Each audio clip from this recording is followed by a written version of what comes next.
Good evening, everyone. I'm Carla Christopher, your host at the Corner of Culture in Maine, York's weekly cultural showcase, and we have another awesome episode for you. We are making a special trip to the First Presbyterian Church in downtown York for the annual Martin Luther King Jr. Jazz Vespers. That's right, Jeff Stabley, an amazing local jazz musician, brings in great musicians from all around the country. They pair it up with a couple of pretty cool poets and an amazing gospel choir and do a wonderful tribute to Dr. King. So we have excerpts from that fabulous concert tonight, along with some of our Black History Month moments in honor of Black History Month, which were made right here at WRCT and feature historical figures being presented by modern history makers. And then on top of that, we actually take a visit to DreamWrights Youth and Family Theater, which is west of York City and is a great place for summer camps, art that heals, and family-friendly shows. They've got Anne of Green Gables coming up next, so we went behind the scenes and took a look at some of the work that they're doing in rehearsals. Very fun trip. Sit back, relax, and enjoy this week's tour of York and South Central Pennsylvania's cultural scene. Culture in Maine. It is a place where the truth should be kept. The arts and music scene really shows what people are about. Share what's going on here in York. It makes you feel like a family. Local art has a face that most people can relate to. Our community up here that sticks together. Art is art. Great potential with great artists, poets, singers, writers, directors, filmmakers. It's fantastic. Everyone has a story to tell. That moment, you have to capture that moment and share it with the rest of the world. Showing something that maybe has not been seen before. Without art, what good is life? I am art. I've been art ever since I was born. It really adds a great deal to our community. We don't really need art to exist, but you need art to live. Culture in Maine is important, and I think playing out is important, and playing open mics and playing wherever you can play. It's all about us all checking in with each other.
I'm Mark Rhodes.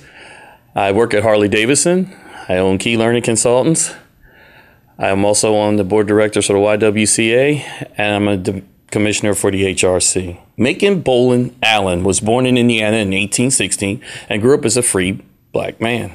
He learned to read and write on his own and eventually landed his first job as a school teacher, where he never stopped working to improve his own reading and writing skills, even as he was teaching others. Macon moved to Portland, Maine in the early 1840s and studied law, working as a law clerk for a local abolitionist and attorney, and after passing the bar exam, he was granted his license to practice law in Maine, July 3rd, 1844.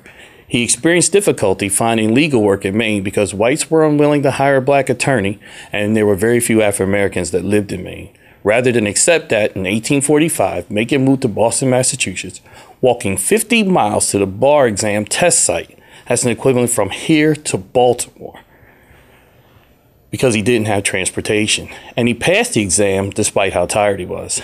After passing a rigorous qualifying exam for the Justice of the Peace, in 1848, Allen became the first African American in the United States to hold a judicial position, despite not being considered a U.S. citizen under the Constitution at the time. After the Civil War, Allen moved to Charleston, South Carolina to open a law office, and in 1873, he was appointed as a judge to the Inferior Court of Charleston, and 1 year later was elected as probate judge for Charleston County, South Carolina. Through Reconstruction and Reformation and countless challenges for African Americans, finding a new identity in a new country was tough. Macon Allen found continued success working through activism and hard work. Having moved to Washington, D.C. to be closer to the center of government, Macon was an attorney for the Land and Improvement Association and practiced law until his death at the age of 78. A story like Macon's shows the strength of education, the fact that he strived to do something during a time when he wasn't even counted as a human being, as a citizen, as a working citizen. He didn't let any of those things get in his way. He didn't let it deter him. He kept going, teaching, making sure others had, and pursuing his dreams. Just think, to walk 50 miles. How many of us don't want to walk 5 blocks? To walk 50 miles just to take an exam is phenomenal.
Hi, I'm Ron Martin, a longtime television news anchor at WGAL-TV in Lancaster. I'm here to talk about a role model of mine. He was a role model in my early days in television who often gave advice, and his name is Max Robinson. Max Robinson was the first African-American broadcast network news anchor in the history of American television. He was also one of the original founders of the National Association of Black Journalists. Max was born on May 1st, 1939 in Richmond, Virginia, to Maxie and Doris Robinson, a talented student. He later attended Oberlin College, where he served as president of the freshman class.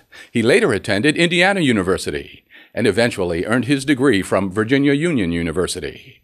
Robinson served in the Air Force and eventually received an honorable discharge. Robinson began his television journey in Portsmouth, Virginia in 1959, where he applied for a position at a local radio station that had a whites-only policy, which at the time was legal. Nonetheless, the station owner allowed Robinson to audition for a position, along with several white candidates. Robinson was given a job reading the news on the air, although he was told that his face could not be seen. When Robinson protested, he was fired. He moved to Washington, D.C., and there he worked as a cameraman trainee and in other behind-the-scenes jobs before becoming an on-screen anchor in 1967. He won 6 journalism awards for his coverage of civil rights events of the era, including the 1968 assassination of Dr. Martin Luther King, Jr. By the end of the decade, Robinson was one of the most popular news anchors in the nation's capital. Despite his success, Robinson was sensitive to racism and its negative impact on him and other black journalists. Unafraid to challenge the management at major news networks, Robinson frequently spoke up against one-dimensional or negative portrayals of black Americans. He continued to advocate for a balanced and accurate portrayal of people of color in the media until his death in 1988. Well, Max was a role model because back in the early 1970s, there were very few African-American men who were anchoring the evening news.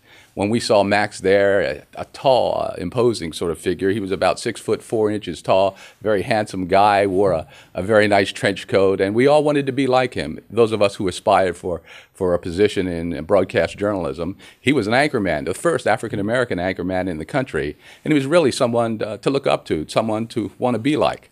And to this day, when I look back at other role models who've affected my life, Max Robinson is right up there at the top.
Hi, I'm Raquel Lilly. I am a commissioner with the City of York Human Relations Commission and the operations manager for the Crispus Attucks Association in York, Pennsylvania.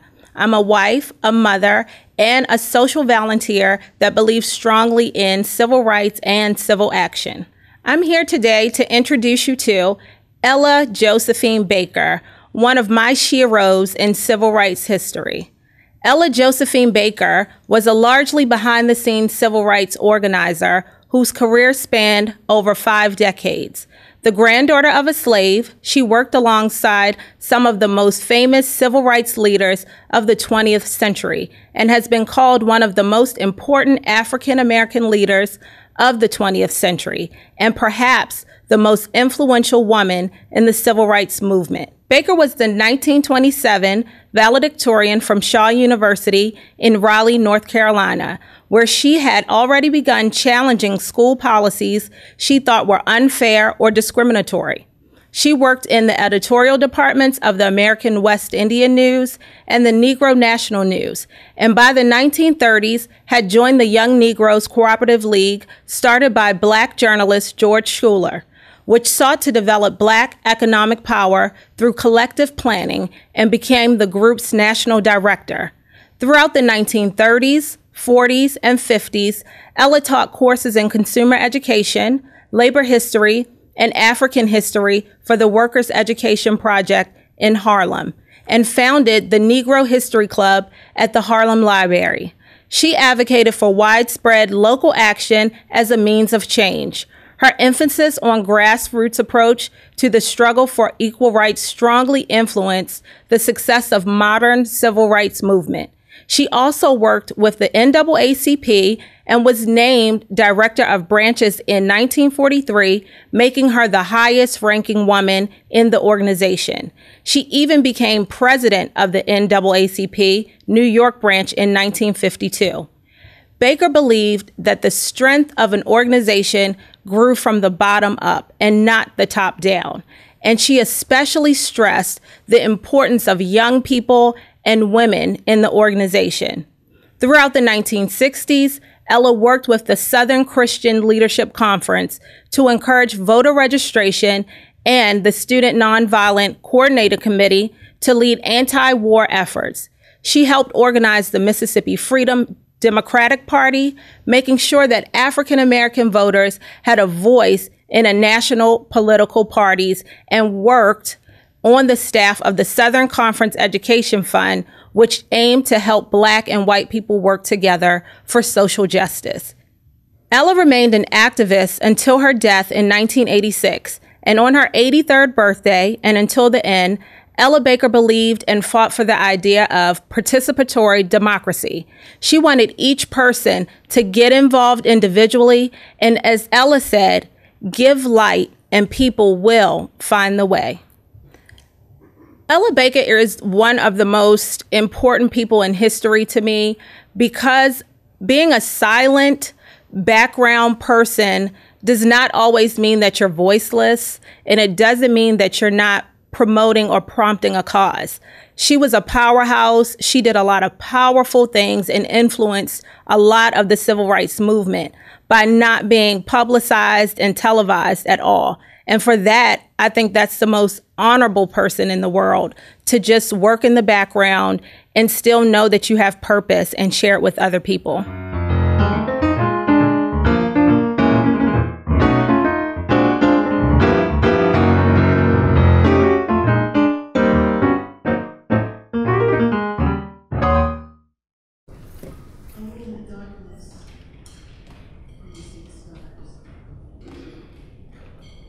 In the beginning was the moon,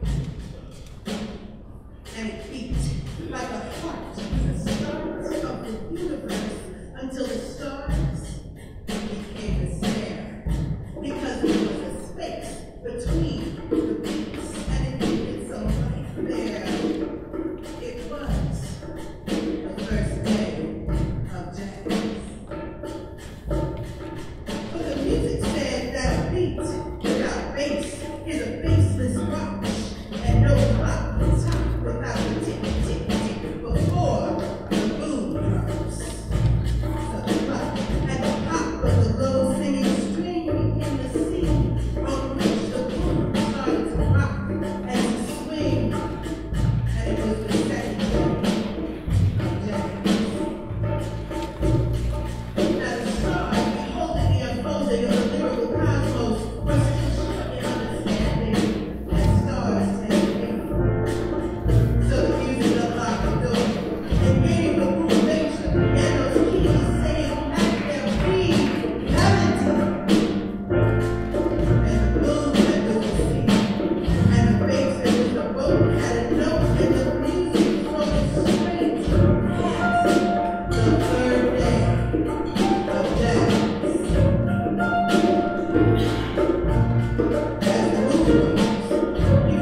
in integral steps and listened with an open ear to the beat in every breath. And from that combined breath, whispered the first lyric. We are of the same soul. Thus ended the sixth day.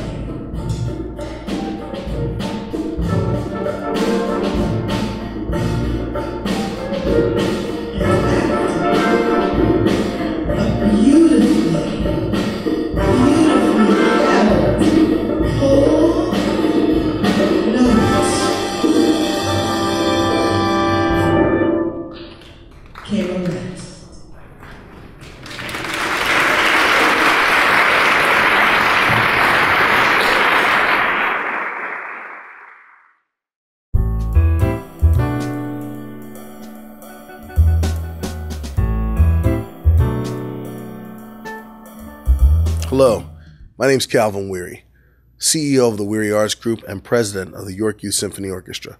I love the arts. Over the last 20 years, I've worked with arts education in York City. I'm watching right now as our little town is turning itself forward towards the arts.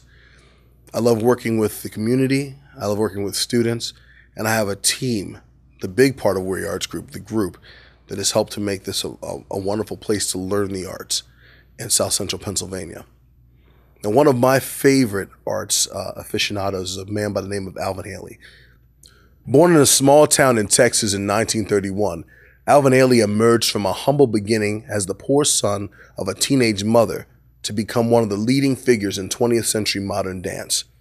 As a child, Alvin drew inspiration from the black church services he attended, as well as the music he heard at the local dance hall to educate himself in the arts. Alvin was a gifted student who sang in the glee club, wrote poetry, and excelled at languages and athletics. After seeing the ballet Ruse de Monte Carlo perform, Ailey was inspired to pursue dancing. He began studying modern dance with Lester Horton in California in 1949, when he was only 18. He also studied other art forms, including painting, acting, music, set design, and costuming, as well as ballet, and other forms of modern and ethnic dance. And when Horton passed away, Alvin became the company's creative director at only 22. Alvin made his Broadway debut in 1954 and danced with Pearl Bailey, Lena Horne, and a young Maya Angelou, among others, before founding his own dance company in 1958. Alvin had observed his modern dance contemporaries, but was disappointed in not being able to find a technique that he saw himself represented in, so he began to create his own. Alvin's pieces drew inspiration from the southern roots from his blues and jazz, gospel, spirituals. His choreography was a dynamic and vibrant and growing mix of ballet, modern dance, jazz, and African dance techniques. Ailey insisted upon a complete theatrical experience, though, including costumes, lighting, and makeup. He wanted to create a work of intense emotional appeal, expressing the pain and anger of African Americans. In the 1960s, Ailey took his company on the road. Though he stopped performing in the mid-1960s, he continued to choreograph numerous masterpieces and formed the Alvin Ailey American Dance Center, now called the Ailey School, in 1969. Alvin was proud that his company was multiracial. He wanted to give opportunities to black dancers who were frequently excluded from performances by attitudes at the time. His company always employed artists based solely on artistic talent and integrity, regardless of their race. And although he created 79 works for his dancers, Alvin maintained that his company was not merely a showcase for his own work, and today, the company continues Ailey's vision by performing important works from the past and commissioning new additions to the repertoire. In all, more than 200 works by over 70 choreographers have been performed by the company and the dancers with Alvin Ailey's American Dance Theater. They performed to 20 million people around the world. It almost seems like he was on his own little personal journey to find ways that he could pull all those pieces of the arts together. And then he took that and he really created something that is world-renowned. And for me personally, as an arts professional, that's what I want to do in York. I want to take Weary Arts Group and anyone that I work with to that same level. And to see where his meager beginnings came from, and to see how far he's gone, to see how his legacy has lived on, that's exactly what I want. So to me, choosing him was a no-brainer. I mean, that's, you know, there are other people in the arts. I love Denzel Washington. I love, you know, Sidney Poitier when it comes to specifics. But Alvin Ailey as an all-around, you know, creator, you know, of the art, just the things that he did, it mimics what I want for my own life. Actor, dancer, vocalist, Renaissance man. That was Alvin Ailey.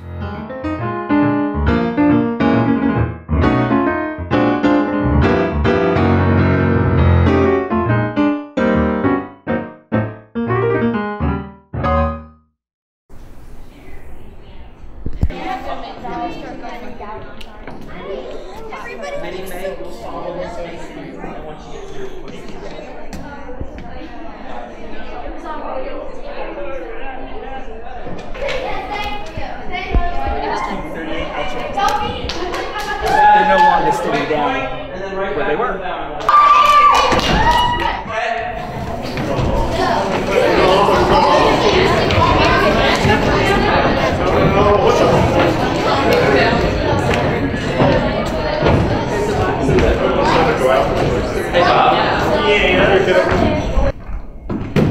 Hello, my name's Anne Shirley, but please call me Cordelia. There she is at the end of the platform. Charlie Sloan, stop that! It'll be for me to be clever. Boys act nicer on us girls like Moody McPherson does. Moody Spurgeon McPherson is a nice boy because he's going to become a minister. Isn't that right, Moody? That is my calling and my intention, so I have to set a good example early on. Well, I'm going into politics and get elected to Parliament, so I don't have to be nice. Oh, cut it out. Nobody's going to be anything if we're late coming in from recess. Mr. Phillips said we had to be seated by second bell or we'll be punished.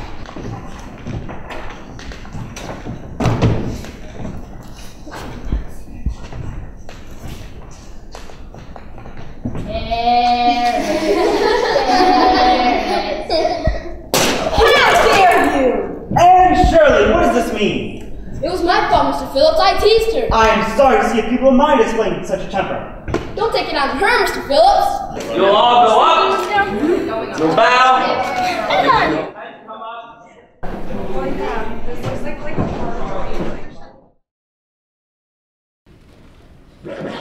have the pleasure to present to you Dr. Martin Luther King.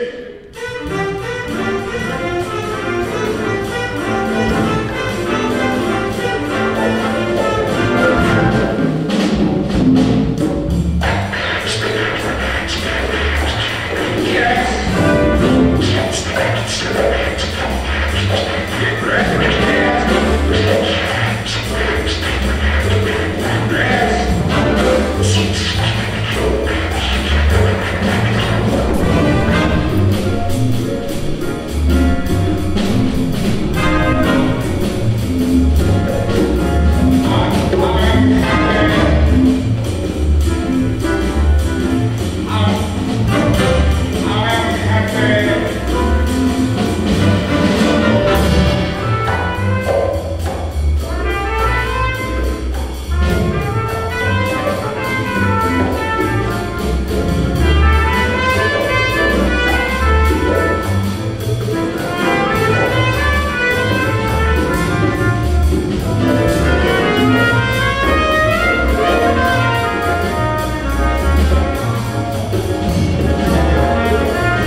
Thank you again for joining us here on the corner of Culture and Maine.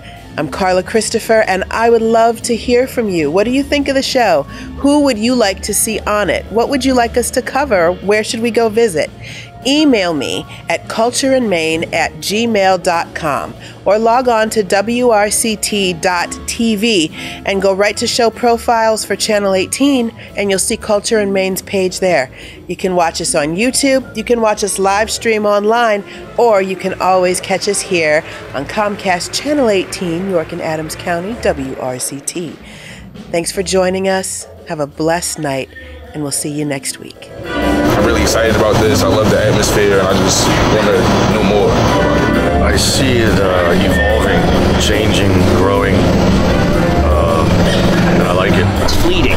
Once it happens, once a song comes out, once a poem comes out, it'll never come out the same. Some of the Culture in Maine is documenting what's going on in a way that will have that lasting staying power. It just breeds healthy growth It's just a necessity. It's a necessity. Yes. I still have